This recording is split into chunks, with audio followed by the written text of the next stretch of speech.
Good morning to all of you student. Securities market operations में हम लोग study कर रहे थे corporate securities. Corporate securities different different types के होते मैंने बताया था। उसमें आप लोग ने प्रेफरेंस शेयर्स स्टडी कर लिया, इक्विटी शेयर्स आपका हो गया, बॉन्ड्स हो गया।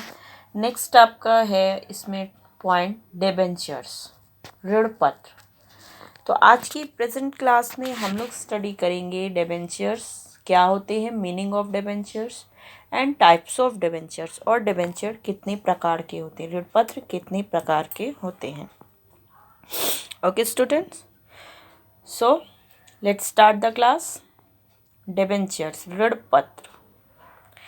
The term debenture is derived from the Latin word debere which refers to borrow। Debenture ऋण पत्र आपका लेटिन एक वर्ड है, मीन्स लेटिन भाषा का एक शब्द है जिसमें लेटिन भाषा में इसे डेबेयर बोलते हैं। विच रिफर्स टू बोरो, जिसका मतलब होता है बोरो मीन्स उधार। क्लियर है। A debenture is a written tool accepting a डेब्ट under the general authentication of the enterprise.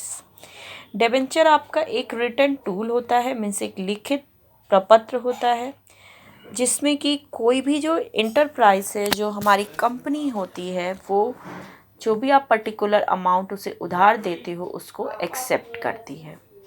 Means कोई भी कंपनी जिस लिखित प्रपत्र के थ्रू डेब्ट को, ऋण को एक्सेप्ट करती है, स्वीकार करती है, वो प्रपत्र, वो जो आपका पेपर है वो डिबेंचर कहलाता है। क्लियर है, ऋण पत्र उसे कहते हैं। It comprises of an agreement for repayment of principal after a particular period or at the option of the enterprise।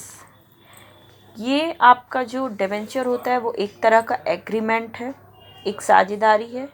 For repayment of principal after a particular period, means जिसमें कि एक पर्टिकुलर पीरियड, एक निश्चित समय के बाद company जो भी आपका डिबेंचर का प्रिंसिपल अमाउंट होता है उससे रीपे कर देती है, मीन्स उसे रिटर्न कर देती है, उसे वापस कर देती है।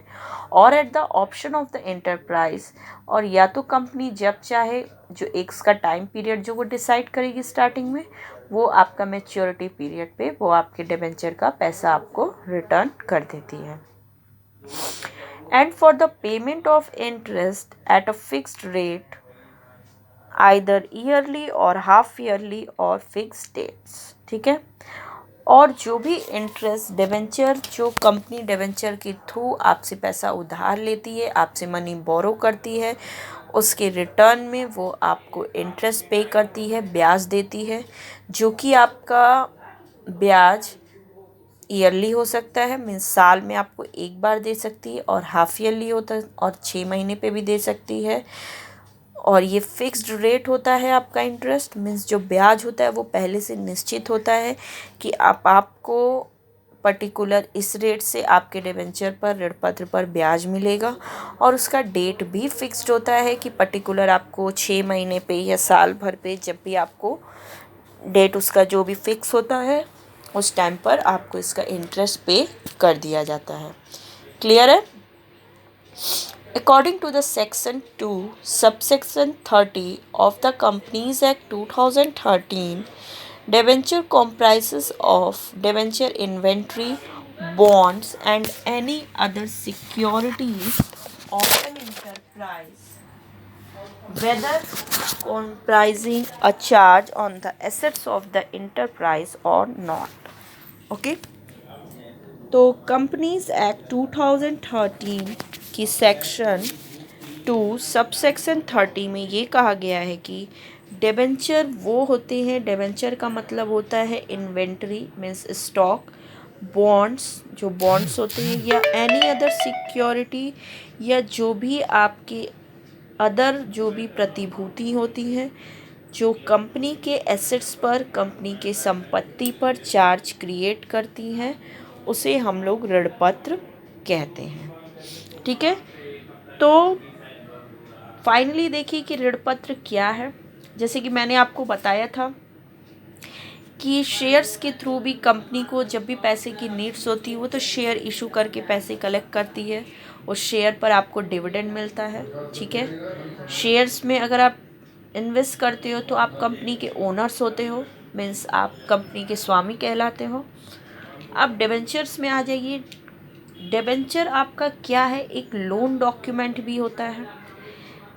कंपनी जब भी डिबेंचर के थ्रू आपसे पैसा लेती है तो वो आपका एक उधार होता है और आप कंपनी के उस टाइम पर क्रेडिटर्स होते हो, मीन्स कंपनी के आप लेनदार हो। मीन्स कंपनी ने आपसे पैसा उधार लिया है और कंपनी को आपको उतना पैसा एक पर्टिकुलर जो भी आपका टाइम पीरियड फिक्स होता है उस टाइम पीरियड के मैच्योरिटी पर कंपनी आपको पूरा पैसा रिटर्न करती है। ठीक है, उस जो कंपनी आपने डिबेंचर के थ्रू कंपनी ने आपसे जो भी अमाउंट बोरो किया है, आप लेंडर हो, कंपनी बोरोअर है, जो भी आपसे बोरो किया है उसने उधार लिया है, उसके रिटर्न में कंपनी आपको एक फिक्स रेट ऑफ इंटरेस्ट, एक जो निश्चित ब्याज की दर होती है जो पहले से आपका निश्चित रहेगा, फिक्स होती है, वो रेट से आपको इंटरेस्ट एवरी ईयर, ये कंपनी पे डिपेंड करता है, या हाफ ईयरली जब भी कंपनी आपको पे करती है। ठीक है, और जब भी आपका जो एक फिक्स टाइम जो मैच्योरिटी पीरियड हो जाता है उस टाइम पर कंपनी आपके डिबेंचर के कैपिटल को, डिबेंचर की मनी को वो आपको रीपे कर देती है, मीन्स वापस कर देती है। क्लियर हुआ कि डिबेंचर्स क्या है? डिबेंचर्स आपका एक तरह का एक प्रपत्र है जिसके थ्रू कंपनी आपसे पैसे उधार लेती है। शेयर के थ्रू तो आप कंपनी के मैनेजमेंट में पार्ट लोगे, बट डिबेंचर्स के थ्रू आप कंपनी के लेनदार हो, आपका कंपनी के मैनेजमेंट में कोई रोल नहीं होता है। क्लियर है? तो ये था आपका मीनिंग्स ऑफ डिबेंचर्स। अब आइए नेक्स्ट टॉपिक है आपका types of debentures. Types of debentures क्या क्या होते हैं? टाइप्स ऑफ डिबेंचर्स स्टडी करने के लिए the types of debentures can be studied under the following heads. उसमें कुछ हेड्स होते हैं, कुछ व्यू पॉइंट्स होते हैं जिसके according types of debenture study करना है हम लोगों को। ऋणपत्र के प्रकार, फर्स्ट है इसमें आपका from the point of view of security. First है from the point of view of security, means सुरक्षा के दृष्टिकोण से। फर्स्ट है सुरक्षा के दृष्टिकोण से। तो from the point of view of security there are two types of debentures. सुरक्षा के दृष्टिकोण से ऋणपत्र डिबेंचर दो प्रकार के होते हैं। पहला है इसमें आपका सिक्योर डिबेंचर्स, मीन्स सुरक्षित ऋणपत्र, और दूसरा है अनसिक्योर डिबेंचर्स, मीन्स असुरक्षित ऋणपत्र। क्लियर है? तो फर्स्ट स्टार्ट करते हैं हम लोग। फर्स्ट है आपका सिक्योर डिबेंचर्स। सुरक्षित ऋणपत्र क्या होते हैं? So let's start. Security debentures are that kind of debentures where a charge is being established on the properties or assets of the enterprise. ठीक है? For the purpose of any payment. Secure debenture सुरक्षित ऋणपत्र वो ऋणपत्र होते हैं जिसके payment के लिए, जिसके भुगतान के लिए कंपनी उनके पीछे कुछ एसेट्स या प्रॉपर्टीज़ को इस्टेब्लिश करती है, या जो ऋणपत्र कंपनी के एसेट्स या प्रॉपर्टीज़ पर चार्ज क्रिएट करते हैं उसे हम लोग सिक्योर डिबेंचर्स कहते हैं। इसे देखिए कि सिक्योर डिबेंचर्स के थ्रू अगर कंपनी ने आपको 5,000 या 50,000 आपसे बोरो किया है तो वो 50,000 जब भी कंपनी आपका जो एक स्पेसिफाइड डेट होगा, जब भी पेमेंट का डेट आएगा, जब कंपनी को उसका कैपिटल रिटर्न करना होगा, तो वो कंपनी अगर इन केस लॉस में चल रही है तो भी अगर आप सिक्योर डिबेंचर्स होल्डर हो तो उस टाइम पर कंपनी अपने एसेट्स को सेल करके आपको पेमेंट करेगी।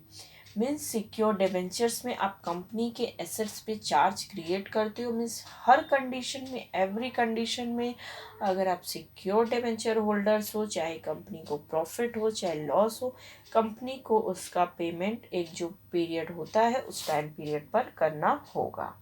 ठीक है, इसीलिए कंपनी सिक्योर डिबेंचर्स के पेमेंट के लिए कुछ एसेट्स या प्रॉपर्टीज को एक रिजर्व के रूप में रखती है, ताकि जब भी ऑन द स्पॉट उसका पेमेंट करना हो तो कंपनी के पास मनी की कोई भी क्रंचेस या पैसे की कोई भी कमी ना हो। क्लियर है? सेकंड है आपका इसी में अनसिक्योर्ड डिबेंचर्स, असुरक्षित ऋण पत्र। ये क्या होते हैं? These debentures do not have a particular charge on the assets of the enterprise. ये just secured debentures का रिवर्स है। सिक्योर्ड में कंपनी एसेट्स पे आप चार्ज क्रिएट करते हो, बट अनसिक्योर्ड के केस में आप कंपनी के एसेट्स पे कोई भी चार्ज आप क्रिएट नहीं करते हो। मीन्स अगर आप कंपनी को प्रॉफिट हो या लॉस हो, अगर लॉस होता है तो कंपनी अपने एसेट्स को सेल करके आपको पेमेंट नहीं करेगी, अगर आप अनसिक्योर्ड डिबेंचर्स हो तो। ठीक है? These debentures are not circulated. Usually आप देखो कि इस तरह के डिबेंचर्स अनसिक्योर टाइप के इशू नहीं किए जाते, क्योंकि कोई भी आज के टाइम पे इतना रिस्क नहीं लेना चाहता है। तो ये सिर्फ एक टाइप से आपको बस स्टडी करना है, ये प्रेजेंट में सर्कुलेशन में, प्रेजेंट टाइम में नहीं है। क्लियर है? नेक्स्ट आप आइए, नेक्स्ट है आपका view point from the point of view of time. From the point of view of time, समय के दृष्टिकोण से। इसमें भी आपके टू टाइप्स ऑफ डिबेंचर है, दो प्रकार के हैं। पहला है रिडीमेबल डिबेंचर्स, शोधनीय ऋण पत्र। दूसरा है इररिडीमेबल डिबेंचर्स, अशोधनीय ऋण पत्र। ओके, तो रिडीमेबल डिबेंचर्स क्या है?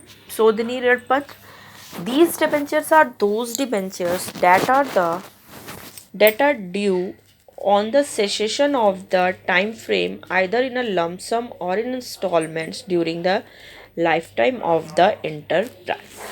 रिडीमेबल डिबेंचर शोधनीय ऋण पत्र वो ऋण पत्र होते हैं कि वो कंपनी अपने जीवन काल में उस डिबेंचर्स, रिडीमेबल डिबेंचर्स होल्डर्स का पैसा, जो भी उनकी मनी होती है, प्रिंसिपल अमाउंट, वो जो एक टाइम पीरियड डिसाइड होता है, उस टाइम पीरियड पे कंपनी अपने जीवन काल में या तो लमसम एक अमाउंट या फिर इंस्टॉलमेंट में उनका पेमेंट करती है। मीन्स रिडीमेबल डिबेंचर शोधनीय ऋण पत्र को कंपनी शोधन करती है। उसके तरीके या तो वो एक बार में लमसम अमाउंट आपको दे सकती है या फिर वो इंस्टॉलमेंट में पे कर सकती है। ठीक है, इसका पैसा कंपनी को रीपेमेंट करना होता है। जो भी इसका टाइम पीरियड होता है, जब वो टाइम पीरियड मैच्योर हो जाता है तो कंपनी इस रिडीमेबल डिबेंचर्स का पेमेंट करती है। These debentures can be reclaimed either at a premium or at par. ये डिबेंचर्स, ये ऋण पत्र या तो आपको प्रीमियम पे मिलते हैं या फिर पार पर इसका पेमेंट किया जाता है। क्लियर है? नेक्स्ट है इररिडीमेबल डिबेंचर्स। इररिडीमेबल अशोधनीय ऋण पत्र क्या होते हैं? These debentures are also called as perpetual debentures. इस डिबेंचर्स को परपेचुअल डिबेंचर भी कहते हैं, as the company does not give any attempt for the repayment of money acquired or borrowed by circulating such debentures. Irredeemable debentures वो debentures होते हैं जिसके repayment के लिए, जिसके मनी को रिटर्न करने के लिए कंपनी कोई अटेम्प्ट नहीं करती। मीन्स अशोधनीय ऋण पत्रों का जो पैसा होता है, जो पूंजी होती है, वो कंपनी रिटर्न नहीं करती अपने जीवन काल में। हाँ, these debentures are repayable on the closing up of an enterprise or on the expiry of a long period. इस डिबेंचर्स का पैसा कंपनी, जब कंपनी वाइंडिंग अप होती है या कंपनी का बिजनेस जब क्लोज होने लगता है, तभी कंपनी इस ऋण पत्र का पैसा, इनका कैपिटल अमाउंट पे करती है। क्लियर है? नेक्स्ट थर्ड पॉइंट है आपका from the point of view of convertibility. From the point of view of convertibility, परिवर्तनीयता के दृष्टिकोण से। परिवर्तनीयता के दृष्टिकोण से इसमें भी आपके टू टाइप्स ऑफ डिबेंचर्स हैं। फर्स्ट है आपका कन्वर्टेबल डिबेंचर्स, मीन्स परिवर्तनीय ऋण पत्र, और सेकंड है आपका नॉन कन्वर्टेबल डिबेंचर्स, मीन्स गैर परिवर्तनीय ऋण पत्र।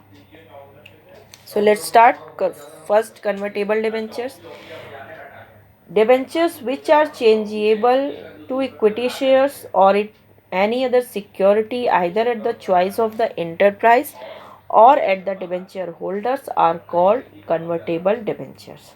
मीन्स कन्वर्टेबल डिवेंचर्स परिवर्तनीय ऋण पत्र वो ऋण पत्र होते हैं जिनको ईजिली आप आसानी से इक्विटी शेयर्स में समता अंश में चेंज करा सकते हो, वो आसानी कन्वर्ट हो जाते हैं समता अंश में, या जब भी इंटरप्राइज चाहती हो या जब भी कोई डिवेंचर होल्डर ऐसा विश करता हो, चाहता हो, तो वो ईज़िली किसी भी टाइम पे अगर आप कन्वर्टेबल डिवेंचर्स होल्डर हो तो आप ईज़िली अपने डिवेंचर्स को आप इक्विटी शेयर्स या अदर सिक्योरिटीज़ में ईज़िली आप कन्वर्ट करा सकते हो. Okay, these debentures are either entirely convertible और पार्शियली चेंजेबल. ये जो डिवेंचर्स होते हैं ऋण पत्र, या तो आप पूरी तरह से इसको कन्वर्ट करा सकते हो इक्विटी शेयर्स में, या फिर आप पार्शियली मीन्स आप हाफ या कुछ लमसम उसका एक पार्ट आप कन्वर्ट करा सकते हो. क्लियर है. नेक्स्ट है non convertible debentures. Non convertible debentures गैर परिवर्तनीय ऋण पत्र, जस्ट इसका उल्टा. ये ऐसे ऋण पत्र होते हैं जिनको आप इक्विटी शेयर्स या किसी भी सिक्योरिटी में आप चेंज नहीं करा सकते हो. ठीक है, ये चेंज नहीं हो सकते हैं. क्लियर है. नेक्स्ट आ जाइए. नेक्स्ट व्यू पॉइंट है आपका from the view point of registration. From the view point of registration means पंजीकरण के दृष्टिकोण से. पंजीकरण के दृष्टिकोण से. Okay, so let's start. इसमें भी आपके दो ऋण पत्र आते हैं. पहला है आपका रजिस्टर्ड डिवेंचर्स, पंजीकृत ऋण पत्र, और दूसरा है बीआरआर डिवेंचर्स मीन्स धारक ऋण पत्र. ठीक है. तो रजिस्टर्ड डिवेंचर्स क्या होते हैं? These debentures are such debentures with in which all details comprising addresses, names and particulars of holding of the debenture holders are filed in a register kept by the enterprise. यहाँ पर इस registered debenture पंजीकृत ऋण पत्र वो ऋण पत्र होते हैं जिन ऋण पत्र के सारे डिटेल्स जैसे कि एड्रेसेस, उनके नेम्स, नाम, उनके पर्टिकुलर्स, जितनी चीज़ें होती हैं वो कंपनी एंटरप्राइज अपनी रजिस्टर में फाइल करती है. मीन्स उसको एंट्री करके रजिस्टर में उसको एंट्री करते हैं या उसको मेंटेन करते हैं. तो ये आपका रजिस्टर्ड डिवेंचर्स होता है. मीन्स ऐसे डिवेंचर जिसकी सारी डिटेल्स कंपनी अपने फाइल में मीन्स कंपनी अपने रजिस्टर में मेंटेन करती है. क्लियर है. तो ये है आपका रजिस्टर्ड डिवेंचर्स. नेक्स्ट है आपका बीआरआर डिवेंचर्स. ओके, बीआरआर डिवेंचर्स मीन्स धारक ऋण पत्र. ये क्या है? These debentures are debentures which can be transferred by way of delivery and the company does not keep any record of the debenture holders. ठीक है. ये बीआरआर डिवेंचर्स वो डिवेंचर्स होते हैं जो जिनका कोई रिकॉर्ड कंपनी अपने रजिस्टर में मेंटेन नहीं करती है और ये डिवेंचर ईजिली किसी को भी ट्रांसफ़र किए जा सकते हैं बाय वे ऑफ डिलीवरी. ठीक है. Interest on debenture is paid to a person who produces the interest coupon attached to such debentures. इस डिबेंचर का इंटरेस्ट उस व्यक्ति को दे दिया जाता है जो भी कोई व्यक्ति कंपनी के सामने ये ऋण पत्र प्रेजेंट करेगा मीन्स दिखाएगा, उसको उसका इंटरेस्ट पेमेंट मिल जाता है. ठीक है. ये है बीआरआर डिबेंचर. भले ही उस व्यक्ति के नाम से वो ऋण पत्र हो या ना हो, बस अब अगर आप प्रेजेंट करते हो तो कंपनी आपको उसका पेमेंट कर देती है. Next and last view point है from coupon rate point of view. From coupon rate point of view means coupon दर के दृष्टिकोण से. इसमें भी आपके दो डिबेंचर्स हैं. फर्स्ट है आपका इसमें specific coupon rate debentures means विशिष्ट कूपन दर ऋण पत्र. ये क्या होते हैं? स्टार्ट करते हैं. Such debentures are circulated with a mention rate of interest and it is known as the coupon rate. Specific coupon rate debentures वो डिबेंचर्स होते हैं जो कि जब भी सर्कुलेट किए जाते हैं मार्केट में उस पर एक मेंशन, एक specific rate of interest mention होता है जिसे कि हम लोग कूपन रेट कहते हैं. क्लियर है. इसमें बहुत ज़्यादा कुछ नहीं है। ऐसे ऋण पत्र जिन पर पहले से ही एक रेट ऑफ इंटरेस्ट, एक specific rate of interest mention होता है, मीन्स अंकित होता है, उसे हम लोग स्पेसिफिक कूपन रेट डिबेंचर्स, विशिष्ट कूपन दर कहते हैं। नेक्स्ट है इसमें आपका zero coupon rate debentures, Hindi में शून्य कूपन दर। ये क्या है? These debentures do not normally carry a particular rate of interest in order to restore the investors. ये डिबेंचर्स आपके वो डिबेंचर्स होते हैं जो कि एक particular rate of interest carry नहीं करते, मीन्स ऐसे ऋण पत्र जिन पर कोई एक specific rate of interest means में मेंशन नहीं होता है, इस पर एक स्पेसिफिक रेट ऑफ इंटरेस्ट आपका नहीं लिखा होता है, वो आपके जीरो कूपन रेट इंटरेस्ट कहलाते हैं। Such type of debentures are circulated at a considerable discount. इस तरह के जो जीरो कूपन रेट डिबेंचर्स होते हैं वो आपका एक डिस्काउंट रेट पे इशू किए जाते हैं, ठीक है, ओके। एक डिस्काउंट, एक कंसिडरेबल डिस्काउंट पे इशू किए जाते हैं क्योंकि इस पे कोई पहले से एक specific particular rate of interest mention नहीं होता है। क्लियर है? तो ये थे आपके टाइप्स ऑफ सारे डिबेंचर, 5 वर्ड्स थे इसमें जो कि हम लोगों ने स्टडी कर लिया। तो प्रेजेंट क्लास में हम लोगों ने आज स्टडी किया मीनिंग ऑफ डिबेंचर्स, डिबेंचर क्या होते हैं, and types of debenture, debenture कितने प्रकार के होते हैं। क्लियर है स्टूडेंट? सो ओके, तो आज की प्रेजेंट क्लास में इतना ही है। नेक्स्ट क्लास में हम लोग नेक्स्ट टॉपिक डिस्कस करेंगे। नेक्स्ट इसमें हम लोग आपकी meaning and types of debentures आपने स्टडी कर लिया। अब नेक्स्ट हमारा आएगा इसमें merits and demerits of debentures, next topic है। तो नेक्स्ट क्लास में हम लोग merits and demerits of debenture study करेंगे। ओके स्टूडेंट, तो आज की प्रेजेंट क्लास में इतना ही। Okay, so the class is over.